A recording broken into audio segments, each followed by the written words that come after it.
بسم اللہ الرحمن الرحیم نحمدہ ونصلی ونسلم علی رسولہ الکریم اما بعد فاعوذ باللہ من الشیطان الرجیم بسم اللہ الرحمن الرحیم انہم فتیۃ آمنوا بربہم وزدناہم ہدی وقال رسول اللہ صلی اللہ تبارک و تعالی علیہ وسلم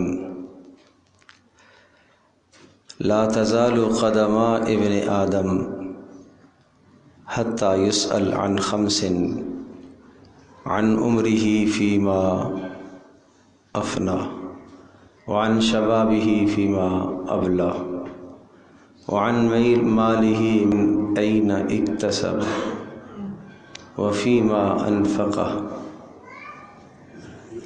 وماذا عمل فيما علم او كما قال عليه الصلاة والسلام رواه الترمذی۔ آج ہمارا عنوان تھا نوجوان نسل کا مستقبل کیسے سنوارا جائے۔ یہ اتنا اہم اور اتنا حساس موضوع ہے کہ میں آپ کو اس کی حساسیت کا اندازہ قرآن کریم کی چند آیات اور رسول اکرم صلی اللہ تعالیٰ علیہ وسلم کی ایک حدیث سے کروانا چاہتا ہوں۔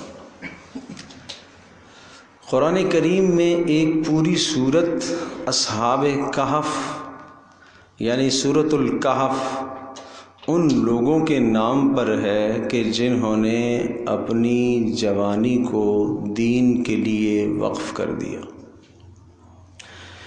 اور پھر اللہ پاک نے ان کے بلند و بالا کردار کو، ان کے اخلاق کو اور ان کی محنت کو اور ان کی کوشش کو اور اللہ سے جو ان کا ہونے والا تعلق اور پھر اللہ کی طرف سے ان پر ہونے والی جو رحمتیں ہیں، ان تمام کی تمام رحمتوں کو اللہ نے بیان فرمایا۔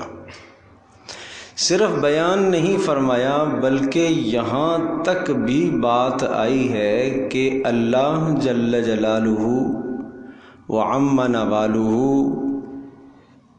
اللہ کا نظام سارا کا سارا ان کے تابع ہو گیا۔ کیوں؟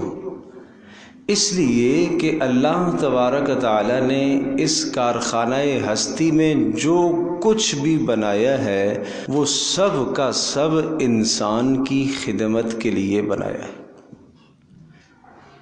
انسان مخدوم ہے، کائنات ہے، اور ساری کی ساری کائنات اس کی خادم ہے، اور پھر انسان عابد ہے اور اس کا معبود اللہ وحدہ لا شریک ہے۔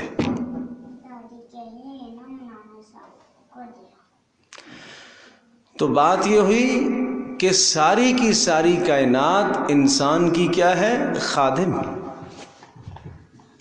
رسول اللہ صلی اللہ تعالی علیہ وسلم نے امت کے جوانوں کو یہ سبق سکھایا کہ ساری کی ساری کائنات آپ کی خادم ہے،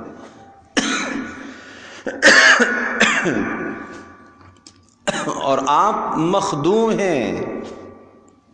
سورج آپ کی خدمت میں مسخر ہے، چاند آپ کی خدمت میں مسخر ہے، ستارے آپ کی خدمت میں مسخر ہیں، فضائی نظام آپ کی خدمت میں مسخر ہے، خلائی نظام آپ کی خدمت میں مسخر ہے، زمینی نظام اللہ نے آپ کی خدمت پر مأمور کر دیا ہے۔ زمین سے نکلنے والے غلے اور نباتات وہ سب کے سب آپ کی خدمت پر بالواسطہ بلا واسطہ مأمور ہے۔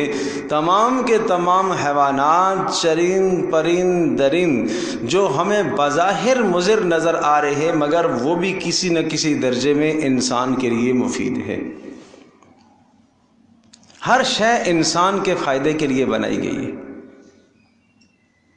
اور زمین و آسمان میں جتنی بھی مخلوقات ہیں وہ انسان کے نفع اور بھلے اور فائدے کے لیے اللہ نے ان کو پیدا کیا، گویا کہ انسان کی خدمت کے لیے پیدا کیا۔ انسان مخدوم ہوا اور یہ ساری کائنات اس کی کیا ہے؟ خادم۔ اور پھر یہ انسان، اللہ اس انسان کا اور اس مخلوق کا کیا تعلق بتا دیا کہ خادم و مخدوم کا تعلق، کہ انسان جو ہے وہ کیا ہے، وہ مخدوم ہے اور کائنات اس کی خادم ہے۔ یہ انسان کا کائنات سے تعلق ہے۔ پھر اس انسان کا اپنے رب سے کیا تعلق ہے؟ پھر یہ انسان اپنے رب کا عابد ہے، اور رب کائنات اللہ رب ذوالجلال اس کا معبود برحق ہے۔ اللہ اس کا معبود برحق ہے۔ اللہ یہ چاہ رہا کہ ساری کائنات کو میں نے تیری خدمت میں لگا دیا ہے، اور ساری کائنات کو میں نے تیرے لیے مسخر کر دیا ہے، تو کائنات سے مستفید ہوتا ہے، مگر تو اپنی صلاحیتوں کو، اپنے وقت کو، اپنی جان کو، اپنے مال کو میرے حکم کے مطابق صرف کر لے۔ تو اس کا نام بندگی ہے، اس کا نام عبادت ہے۔ تو گویا کہ انسان عابد ہوا اور اللہ تبارک تعالیٰ اس کا معبود برحق ہوا، اس کا معبود ہوا۔ تو بندے اور اللہ کا جو باہمی تعلق ہے وہ تعلق عابد و معبود کا تعلق ہے۔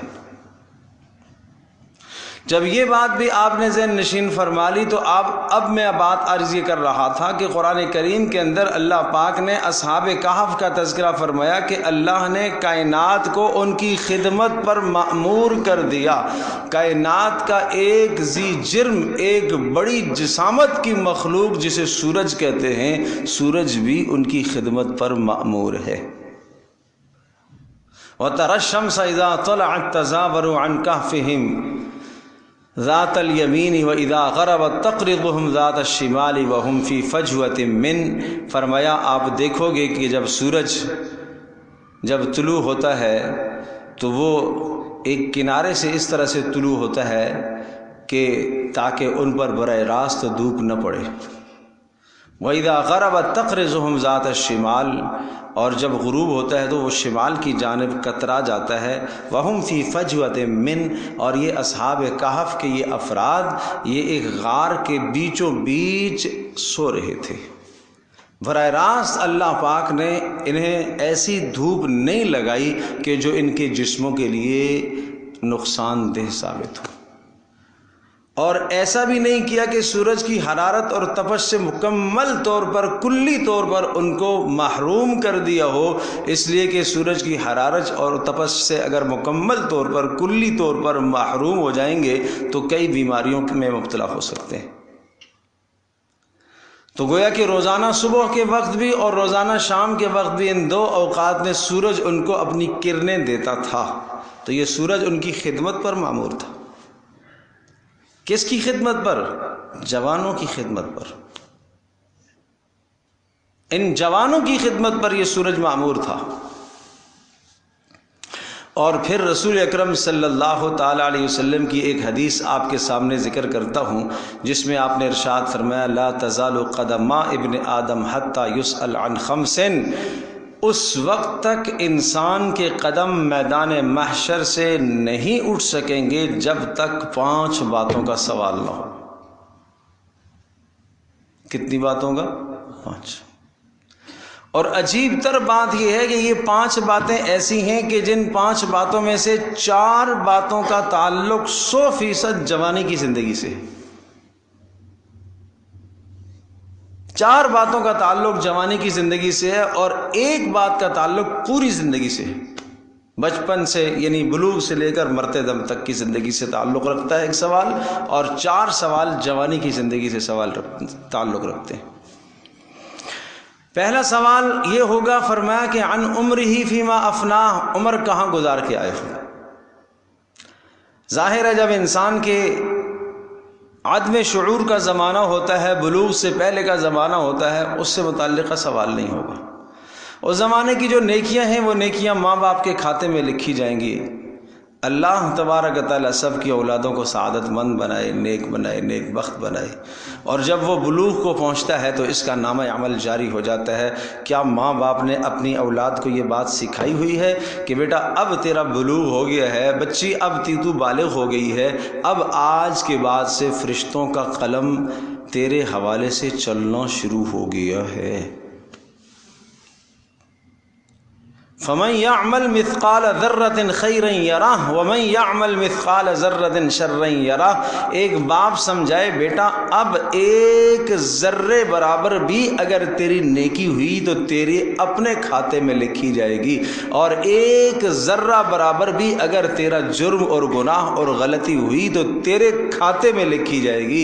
اور اے میری بچی ماں سمجھائے بیٹی اب تو بلوغ کو پہنچ گئی ہے، بالغ ہو گئی ہے، اب شریعت کی تو مکلف ہو گئی ہے۔ یاد رکھنا آج کے بعد سے تیرا ایک ایک عمل فرشتے لکھیں گے، تیرا ایک ایک بولنا فرشتے لکھیں گے، تیرا اٹھنے والا قدم لکھا جائے گا، تیری اٹھنے والی آنکھ نظر تیری لکھی جائے گی، تیرے ہاتھ کی حرکتیں لکھی جائیں گی، تیرے پیروں کی حرکتیں لکھی جائیں گی، یہ سب کچھ لکھا جائے گا۔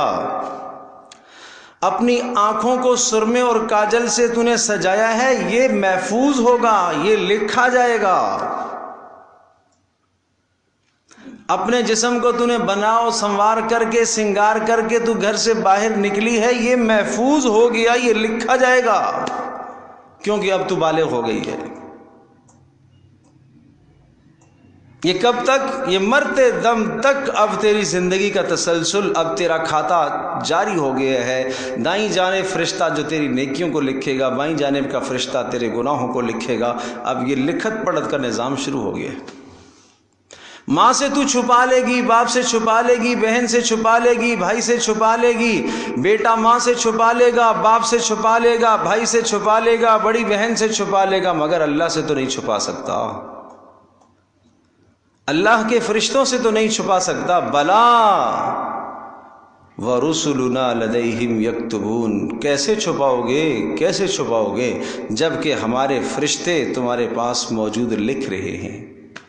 کرامن کاتبین یعلمون ما تفعلون، وہ لکھنے والے عزت والے فرشتے ہیں، وہ سب جانتے ہیں جو تم کرتے ہو۔ یا اللہ اگر ہم کوئی ایسا کام کریں جس کام کا تعلق آنکھوں سے نہ ہو، زبان سے نہ ہو، ہاتھ سے نہ ہو، پیر سے نہ ہو، اگر ہم دل کے اندر کوئی خیال لائیں تو پھر کیا ہوگا؟ فرشتہ خیال کو بھی لکھے گا۔ فرمایا یعلم خائنۃ الاعین وما تخفی الصدور، اللہ آنکھوں کی خیانتوں کو جانتا ہے اور تمہارے دل میں آنے والے وسوسوں سے اللہ آگاہ ہے۔ فرشتہ تو نہیں آگاہ مگر اللہ تو آگاہ ہے۔ کیا چھپاؤ گے اللہ سے؟ کیا چھپاؤ گے اس اللہ سے؟ کہاں جاؤ گے تم؟ سوال ہو رہا ہے عن عمرہ فیما افناہ، بتاؤ عمر کہاں گزار کے آئے؟ یہ ایک جوان سے بھی سوال ہے، ایک بوڑھے سے بھی سوال ہے، ایک مرد سے بھی سوال ہے، ایک عورت سے بھی سوال ہے۔ عن عمرہ فیما افناہ، کہاں صرف کر کے آئے اپنی زندگی کہاں گنوا دی ہے؟ یہ تو سوال ایسا ہے جو پوری زندگی سے متعلق ہے۔ اب میں عرض کر رہا ہوں 4 سوال جو جوانی سے متعلق۔ نمبر 1 عن شبابہ فیما ابلاہ، جوانی کہاں لٹائی ہے؟ اے جوان تو بتا اپنی جوانی کہاں لٹا کے آیا ہے؟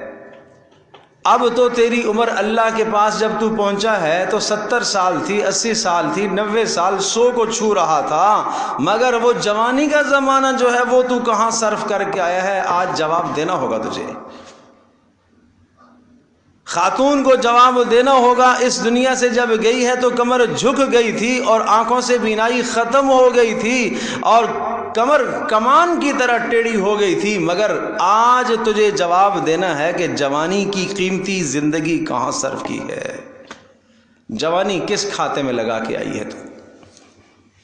جوانی کس کام میں صرف کر کے آئی ہے تو؟ یہ سوال جوانی کا ہے۔ وعن مالہ، مال من این اکتسب، کہاں سے کمایا؟ کمائی کا عروج تو جوانی کا ہوتا ہے۔ بڑھاپے میں تو جوانی میں جو کمایا ہوا ہے اس کے مزے کرتا ہے آدمی، اصل تو کمائی کا زمانہ ہی جوانی کا ہے۔ تو یہ دوسرا سوال بھی جوانی سے تعلق رکھتا ہے۔ عن مالہ من این اکتسب، مال کہاں سے کمایا بتاؤ؟ تیری جاب جب لگی تھی تو کہاں جاب لگی تھی؟ حلال تھی یا حرام تھی؟ اور یہ لڑکی جو جاب کے لیے جاتی ہے، کیا تیرے لیے جانا جائز ہے کہ نہیں؟ کیا کوئی تیری ضرورت ہے یا شوقیہ تو یہ جاب کر رہی ہے؟ اس سے پوچھا جائے گا، اس سے سوال ہوگا۔ کیا کوئی مجبوری ہے؟ اور اگر مجبوری تھی تو تیرا باہر نکلنا با پردہ تھا یا بغیر پردے کے تھا؟ یہ سوال ہوگا۔ من این اکتسب، کہاں سے مال کمایا تھا؟ جہاں مال کما رہی تھی، کمانے جایا کرتی تھی، وہاں راستہ کیسا تھا؟ محفوظ تھا کہ نہیں تھا؟ جہاں 8 گھنٹے بیٹھ کر تو جاب کرتی تھی، وہاں کیا صورتحال تھی؟ دائیں بائیں کوئی غیر محرم تو نہیں تھا؟ اگر غیر محرم تھے تو آپ کا طرز ان کے ساتھ کیسا تھا؟ آپ تو اپنے باس کو راضی کرنے کے لیے اور اپنے جس کے ہاں جاب ہو رہی ہے اس کو راضی کرنے کے لیے سب کچھ کر رہی تھی۔ بتا، اللہ کو راضی کرنے کے لیے بھی تو نے کچھ کیا تھا وہاں پر؟ یہ سوال ہے، بتائیے ذرا۔ عن شبابہ فیما ابلاہ، جوانی کہاں لٹائی؟ وعن مالہ من این اکتسب، مال کہاں سے کمایا؟ تو ایک سوال مال جوانی کہاں خرچ کی، دوسرا سوال مال کہاں سے کمایا، تیسرا سوال وفیما انفقہ، مال خرچ کہاں کیا ہے؟ بڑھاپے میں تو دوائیوں پر خرچ ہوتا ہے، بڑھاپے میں تو اپنی صحت پر لگتا ہے مال، مصرف ہے، خرچ کرنے کی جگہ ہے۔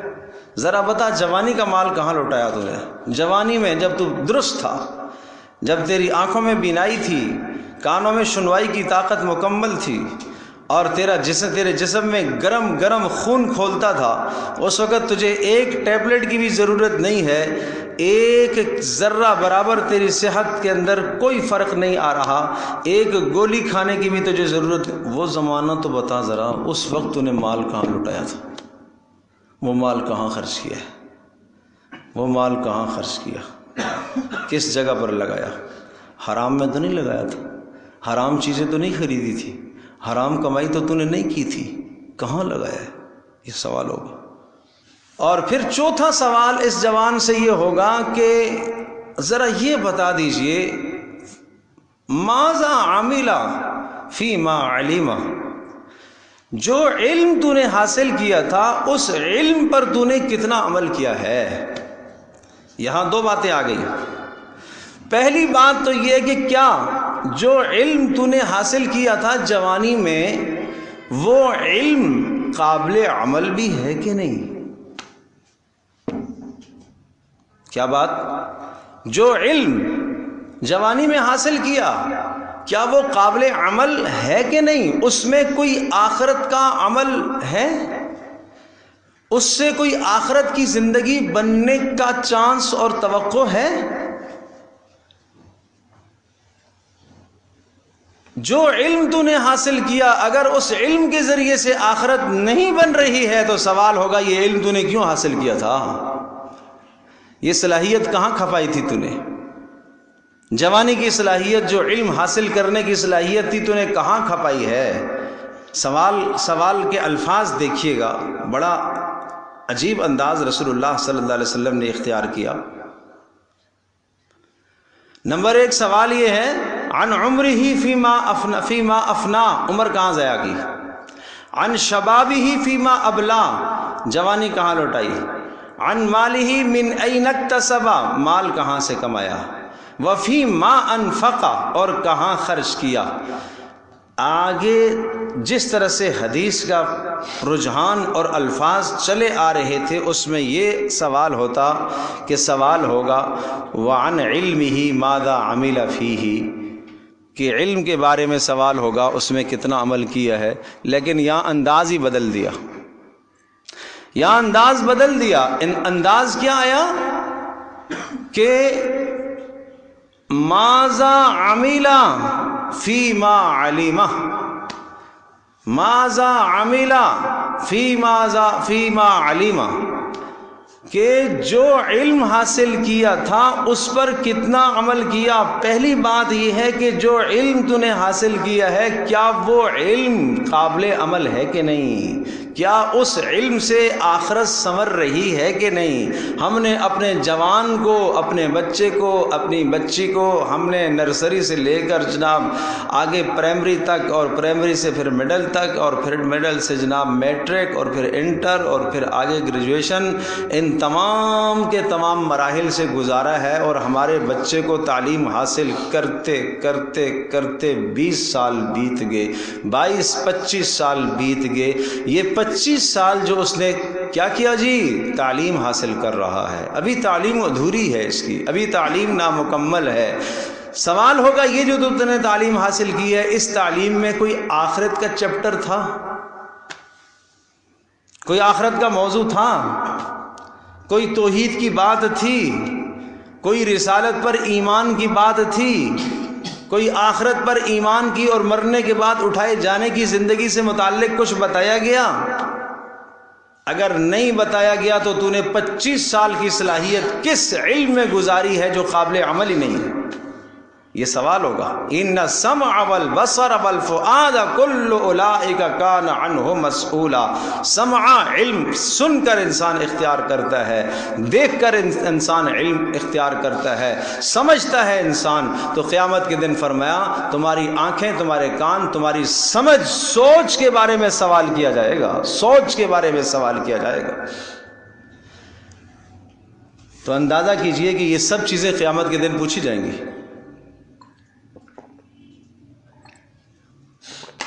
تو میں یہ عرض کر رہا تھا کہ قیامت کے دن اس وقت تک قدم نہیں ہل سکیں گے جب تک 5 باتوں کا جواب نہ دے دے، اور ان 5 باتوں میں سے 4 باتوں کا تعلق کس سے ہے؟ جوان سے، جوانی کی زندگی سے۔ ایک بات کا تعلق پوری زندگی سے، 4 باتوں کا تعلق جوانی کی زندگی سے۔ بات سمجھ میں آئی؟ ایک بات جس کا تعلق سب پوری زندگی سے، زندگی کہاں گزاری۔ اب جوانی پر آ جائیے، جوانی کہاں لوٹائی؟ نمبر 2، مال کہاں سے کمایا؟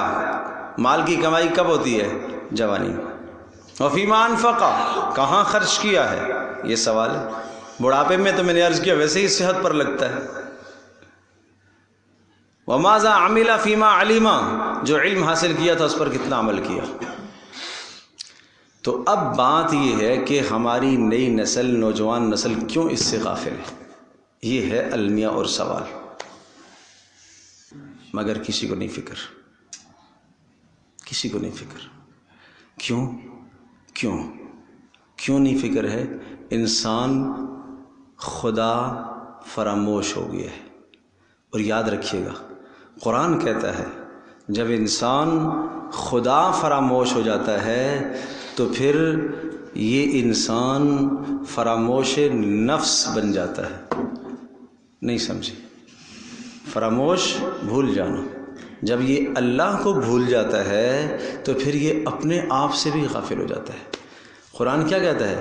وَلَا تَكُونُوا كَالَّذِينَ نَسُوا اللَّهَ، آگے فَأَنْسَاهُمْ أَنفُسَهُمْ۔ کیا کہا؟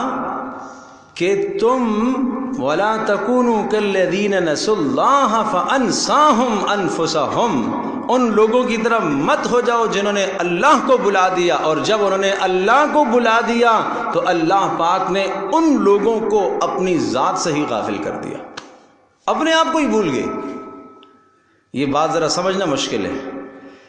جب انسان اللہ سے غافل ہوتا ہے نا، اللہ سے غافل ہوتا ہے تو اللہ کیا کرتا ہے؟ اللہ اس کو دنیا میں ایسا کھپا دیتا ہے کہ اپنی جان، اپنے جسم، اپنے کھانے، اپنے پینے، اپنی وضاقتہ، اپنی سب لذتوں سے غافل ہو جاتا ہے۔ کسی ایسے مشغلے میں اللہ اس کو پھنسا دیتا ہے کہ ساری زندگی اس کی ادھر ہی کھپ جاتی ہے۔ نہ اس کو ماں یاد آتی ہے، نہ اس کو بیٹا یاد آتا ہے، نہ اس کو اپنا آپ یاد آتا ہے، سب کچھ بھول جاتا ہے۔ یہ خدا فراموشی کا نتیجہ ہے۔ زندگی کے ہر شعبے کو بہتر سے بہتر بنانے کا راستہ قرآن کریم ہے، آج ہم اس سے غافل ہیں۔ آج ہمارا جوان اگر پڑھتا بھی ہے تو بس تلاوت کے علاوہ کچھ نہیں اسے پتہ۔ وآخر دعوانا الحمدللہ رب العالمین۔